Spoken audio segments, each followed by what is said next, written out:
Hey, welcome everyone. Welcome to my channel. Today I'll talk about a very high topic in biostatistics, and that is ROC curve and AUC, that is area under curve. If you are preparing for USMLE step 1, step 2, step 3, or even if you are not preparing for USMLE but your subject includes biostats, this video is just for you. Okay, I know. And so let's dive in. I know this ROC curve, looking at this ROC curve can feel overwhelming to you all, but it is not as difficult as you might be thinking right now. Okay, so I'll try to simplify it and try to explain it step by step so that you will easily gain points on your exam day. So what does ROC curve stands for? ROC curve, it is actually receiver operating characteristic. Okay, so ROC curve is receiver operating characteristic. Actually, it is a graphical representation that shows how well a diagnostic test can distinguish between diseased and non-diseased individual across different thresholds. Okay, so it is a graphical representation. Okay, whereas area under the curve actually suggests what it actually represents the area under the ROC curve. I know you might be confused about how AOC curve has, like AOC has value of 1, 0.5 or something like that, or in between 0.5 to 1. I will explain it clearly, but first I'll explain how ROC curve is constructed. Okay, so in for the ROC curve to get constructed, we first need to make we first have to make this x-axis. Okay, for the x-axis it is false positive rate, that is 1 minus specificity. X-axis represents this 1 minus specificity, false positive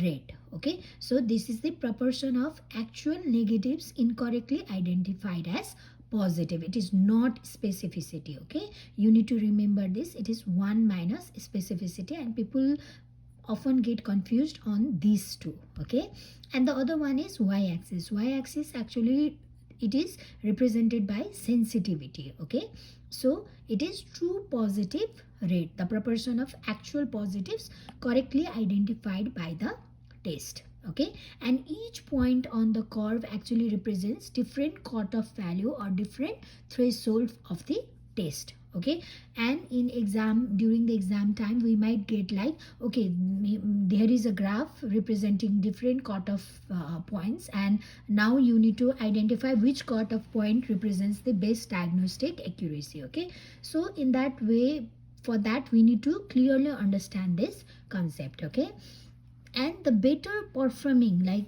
this ROC curve, it starts actually begin from this, both begins from axis, from this is 0 and this is 1. Okay, in between there will be 0 0.1, 0 0.2, 0 0.3, 0 0.4 and blah blah blah, and then we'll go with 0 0.9 and then it will be 1. Okay, similarly is this on the y-axis too. Okay, so there will be 0 0.1, 0 0.2, 0 0.3, 0 0.4 and then we'll go with 0 0.9 and then lastly 1. Okay, so this is the case, and the better performing test will have a area under the curve with the curve closer to the upper left corner. Okay, we need to understand this upper left corner, this is the ideal test. Okay, why this is ideal test? Why this is ideal test? Because this ideal test has, what is this? It has almost, it has highest sensitivity, right? Highest sensitivity, and what is this? False positive rate is nearly, like false positive is nearly 0. Okay, so this is the ideal test, and we know that like we won't get such kind of ideal test. Okay, we won't get such kind of ideal test, and there will be actual test will lie between this ideal test as well as this diagnostic line. What is this? This is the line. Okay, this is the ROC curve that has actually no predictive value. Why? Because the test actually should perform something better than random guessing, right? But here it cannot randomly, like it is just guessing half. Okay, so that is like it is not doing any better than random guessing. So ROC curve with a diagonal line is and has the area under the curve as 0.5. I'll talk about it, area under the curve like in shortly.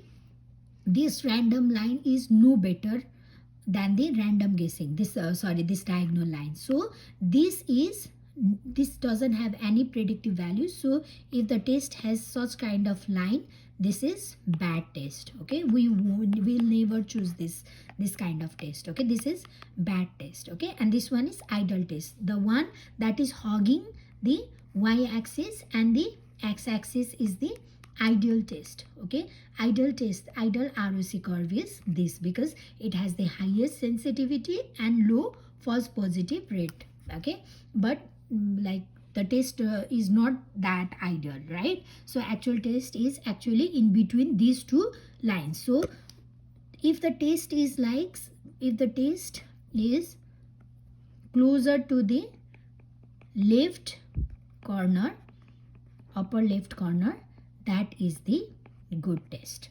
Okay, till now I hope the concept is getting better, right?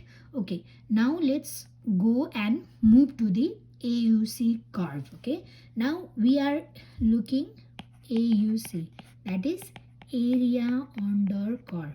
Actually it is area under the ROC curve. Okay, to understand, this is area under the ROC curve. So it is from 0 to 1. This is 0 to 1. So the total area is 1 into 1, right? So 1 into 1. So the ROC actually plot this ROC curve will form 1 into 1 square, right? So the total area is 1. So what is this? AUC has the value of 1. Okay, or I mean to say AUC can have the value from 0 to 1. Okay, and the ideal test will have area under the curve with value 1. Okay, if the test performs no better than random guessing, this ROC curve with a diagonal line and the area under the curve will have value of 0.5. Okay, so this is area under the curve 0.5, bad test. This is the ideal test that has area under the curve equals to 1. Okay, because this has the total area is 1 into 1, right? So AUC equals to 1. But the actual test is actually in between the value of AUC from 0.5 to 0.1. So like 0.9, 0.8, if these are the value of area under the curve, these are the better test. Okay, so we always need to look these values. Okay, now I'll try to give you example of this curve. Okay, suppose we are like in examination we are asked to find out the good cutoff level to choose for the best diagnostic accuracy. Okay, now which curve are we going to choose in this? Okay, for that we need to understand this x-axis and y-axis. We know that x-axis is 1 minus specificity, whereas y-axis is sensitivity. So we know if it is asking about screening test, then we need to have best, like highest sensitivity. Okay, highest sensitivity.